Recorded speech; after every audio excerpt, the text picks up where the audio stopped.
Assalamualaikum warahmatullahi wabarakatuh. Alhamdulillahirabbil alamin. Wassalatu wassalamu ala Rasulillah wa ala alihi wa sahbihi ajma'in. Berjumpa lagi kita pada sesi kali ini dan kita akan bersama-sama dalam sesi pada kali ini ialah juzuk yang ke-13. Insya-Allah dalam juzuk yang ke-13 ini kita akan dapat melihat beberapa surah, iaitu 3 surah semuanya. Yang pertama sekali ialah baki yang masih tertinggal daripada juzuk yang ke-12 daripada surah Yusuf. Dan kita akan dapat lihat insya-Allah pada juzuk yang ke-13 ni baki surah Yusuf, dan yang keduanya kita akan masuk selepas daripada itu surah Ar-Ra'd, dan kemudian seterusnya ialah kesemua daripada surah Ibrahim. Jadi kita ada 3 surah di dalam juzuk yang ke-13, iaitu surah Yusuf, surah Ar-Ra'd dan juga surah Ibrahim. Jadi daripada ketiga-tiga surah ini, pertama sekali kita akan lihat surah Yusuf. Jadi surah Yusuf sebagaimana yang telah kita sebutkan sebelum daripada ini adalah salah satu daripada surah yang menceritakan hampir kesemuanya, menceritakan tentang kisah seorang Nabi, iaitu Nabi Yusuf alaihi salam. Dan kita telah lihat sebahagian daripada kisah Nabi Yusuf ini di dalam juzuk yang ke-12. Tetapi apabila kita masuk kepada juzuk yang ke-13 ni, iaitu daripada ayat 53 sehingga ayat 111, daripada ayat 53 sehingga ayat 111 di dalam juzuk yang ke-13 ni, kita akan lihat bahawa ianya merupakan macam satu turning point, satu perubahan daripada yang pertamanya. Yang pertamanya iaitu bahagian yang pertama, iaitu dalam juzuk yang ke-12 kita telah melihat dia menceritakan tentang ibtila ataupun pelbagai rintangan yang dihadapi oleh Nabi Yusuf AS di dalam hidupnya, bermula daripada mimpinya, kemudian dicampakkan dalam perigi, kemudian dan begitulah seterusnya. Tetapi apabila sampai ke juzuk yang ke-13 ni, kita lihat bahawa ianya merupakan turning point, iaitu Nabi Yusuf AS mula menerima pelbagai anugerah yang Allah Ta'ala berikan kepada beliau, iaitu di antaranya ialah beliau telah menjadi seorang pembesar di dalam negeri Mesir. Dan selepas daripada itu kita akan lihatlah ceritanya, pelbagai-pelbagai cerita yang kita lihat daripada dan seterusnya ialah juga kita akan dapat lihat bahawa di dalam hujung surah-surah Yusuf ni kita lihat dua contoh yang besar, iaitu yang pertamanya kita melihat juga ialah kesabaran Nabi Yaqub alaihissalam. Allah Subhanahu Wa Taala ceritakan tentang Nabi Yaqub, bagaimana anak-anaknya balik daripada begitu sedihnya dia sejak daripada Nabi Yusuf. Bayangkan daripada Nabi Yusuf yang kecil tu, kemudian sampailah kepada dah lama tu, dia masih lagi mengingati Nabi Yusuf alaihissalam, anak kesayangan beliau. Jadi begitulah itu. Jadi dalam surah ini kita lihat di penghujung dalam juzuk ini kita lihat kesabaran Nabi Yaqub alaihissalam menjadi contoh. Kemudian selepas daripada itu kita akan melihat juga ialah kisah Nabi Yusuf, bagaimana Nabi Yusuf ini Allah Ta'ala beri kepadanya dengan kelebihan-kelebihan menjadi seorang pembesar di negeri Mesir, dan kemudian Allah Subhanahu Ta'ala cuba dia tapi kesemua ini tidak mengubahnya daripada mengingati Allah, daripada berdakwah dan seterusnya. Dia telah menjadi satu contoh yang terbaik lah bagi seorang yang mempunyai kuasa, bagaimana dia gunakan kuasanya itu.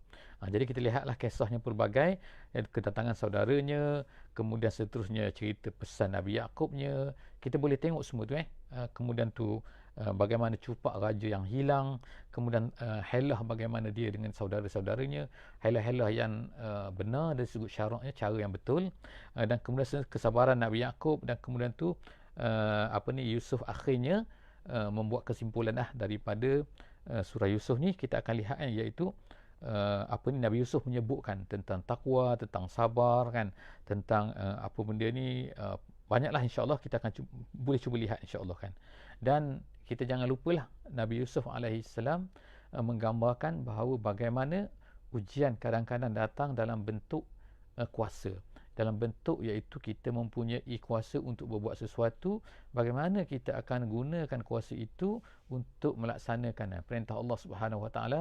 Jadi Nabi Yusuf alaihissalam adalah menjadi contoh yang terbaik di antara nabi-nabi yang lain, termasuklah juga yang akan kita baca iaitu Nabi Sulaiman nanti. Itu adalah satu part yang pertama di dalam kita kata kisah Nabi Yusuf alaihissalam. Kemudian selepas daripada tu habis kisah Nabi Yusuf ni kemudian Allah Subhanahu Wa Taala membawa kita kepada satu surah yang lain, iaitu surah uh, surah Ar-Ra'd, surah Ar-Ra'd. Jadi Allah Subhanahu Wa Taala dengan namanya ni, nama dia adalah Ar-Ra'd. Ar-Ra'd maknanya ialah apabila hujan kan kita akan dengar dentuman, kemudian kita akan lepas tu akan ada al-barku, iaitu ada kilat. Jadi Ar-Ra'd ni dari segi temanya, sebagaimana yang disebutkan oleh sebahagian daripada ulama tafsir, dia kata ialah namanya ni memberi satu gambaran, iaitu apa? Satu bunyi yang kuat, kadang-kadang sebenarnya tidak ada apa-apa. Kadang-kadang satu bunyi yang kuat, iaitu nak menunjukkan bahawa kadang-kadang bunyi macam hebat kan, bunyi macam, iaitu jahiliyah. Jahiliyah sebagai contohnya. Jahiliyah ni bunyi dia kuat, bunyi hebat kan, bunyi, tapi sebenarnya adakah dia mempunyai kuasa? Sebenarnya dia tidak mempunyai kuasa. Kuasa terletak kepada Allah Subhanahu Wa Taala kan. Jadi inilah di antara hikmah nama ini dipilih untuk menjadi nama kepada surah ini, iaitu surah Ar-Ra'd. Jadi kita tengok daripada surah ini, iaitu tentang apa? Yang pertama sekali Allah Subhanahu Wa Taala menyebutkan tentang kekuasaannya di alam ini. Alam ini dipanggil di dalam bahasa Arabnya sebagai Al-Kaun. Al-Kaun ni maknanya apa yang kita nampak di keliling kita kan. Jadi makhluk-makhluk yang ada di keliling kita ni, Al-Kaun ni, alam-alam di keliling kita ni, sebenarnya menjadi tanda kepada kekuasaan Allah Subhanahu Wa Taala. Jadi kita lihat di sini kan, selepas daripada 3 ayat berturut-turut, dia menceritakan perkara-perkara ni, dan kemudian Allah Subhanahu Wa Taala menegaskan tentang keperluan untuk kita mengesakan Allah dalam masalah beribadat. Dan kemudian Allah SWT menyebutkan perkara-perkara yang besar-besar kan, yang ada, yang boleh dilihat oleh kita semua di seluruh alam ni. Jadi itu lebih kurang. Kemudian kita lihat lagi dalam surah Ar-Ra'd ini, di antara pada akhir-akhir hujungnya, Allah Subhanahu Wa Taala menceritakan tentang 10 sifat, iaitu daripada ayat yang ke-19 sehingga ayat yang ke-23. Jangan lupa, insya-Allah sahabat-sahabat semua boleh tengok surah Ar-Ra'd ni, iaitu ayat yang ke-19 hingga ayat 23. Allah Subhanahu Taala menyebutkan sifat-sifat yang sepatutnya adalah bagi seorang mukmin, orang-orang yang beriman. Seterusnya ialah kita masuk pula dalam surah yang seterusnya selepas daripada surah Ar-Ra'd, surah Yusuf, surah Ar-Ra'd, dan kemudian kita lihat selepas itu surah Ibrahim. Surah Ibrahim. Jadi dalam surah Ibrahim ini, nama ni adalah nama seorang nabi, seorang nabi yang hebat, yang merupakan dipanggil sebagai Abul Anbiya, dipanggil sebagai bapa kepada nabi-nabi, kerana nabi-nabi yang datang selepas daripada Nabi Ibrahim alaihissalam adalah merupakan keturunan daripada Nabi Ibrahim. Sama ada mereka adalah Bani Israel, iaitu daripada keturunan Nabi Ishaq, ataupun daripada Arab, iaitu Nabi Muhammad SAW daripada keturunan Nabi Ismail, yang juga merupakan anak kepada Nabi Ibrahim alaihissalam. Jadi Nabi Ibrahim ni merupakan bapa kepada, dipanggil sebagai Abul Anbiya, bapa kepada nabi-nabi. Kita lihat bahawa dalam surah Ibrahim ini, bagaimana Nabi Ibrahim ni diceritakan, dan kemudian kisah Nabi Musa juga disebutkan di sini. Dan yang menariknya ialah pada hujung dalam surah ini, Allah Subhanahu Wa Taala menceritakan tentang doa Nabi Ibrahim alaihissalam, iaitu pada ayat 35. Kita sikit baca kemungkinan, iaitu Allah Subhanahu Wa Taala menceritakan, a'udzubillahi minasyaitonirrajim, wa iz qala Ibrahim rabbij'al hadzal balada aminan wajnubni wa baniyya an na'budal asnam. Jadi dia sebut sini, iaitu dia kata dia berdoa, ya Allah, jadikanlah negeri ini, iaitu negeri Mekah ini, sebagai satu negeri yang aman, dan jauhilah anak-anakku daripada menyembah berhala. Jadi itu yang pertama, doa Nabi Ibrahim. Jadi kita tengoklah kan pada hari ini, hasil daripada kesan daripada adakah dia berlaku ataupun tidak berlaku. Selepas daripada itu kita tengok, dan ada sebab-sebab dia kan dekat situ. Kemudian Nabi berdoa lagi, Rabbi innahunna adlalna. Dia kata Rabbi innahunna adlalna katsiran minan nas faman tabi'ani fa innahu minni wa man asani fa innaka ghafurur rahim. Itu doa lagi Nabi Ibrahim.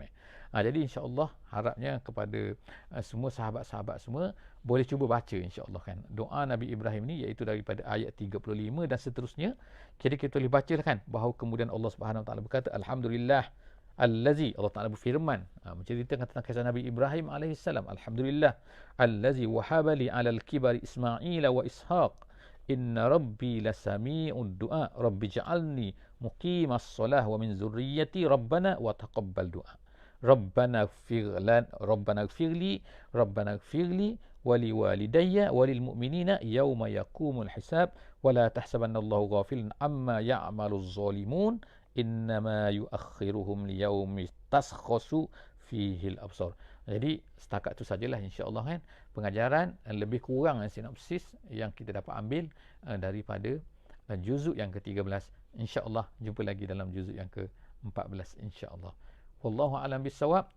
Bismillahirrahmanirrahim. Wal 'asri innal insana lafi khusr illa allazina amanu wa 'amilus solihat wa tawasaw bil haqqi wa tawasaw bis sabr. Wassalamu alaikum warahmatullahi wabarakatuh.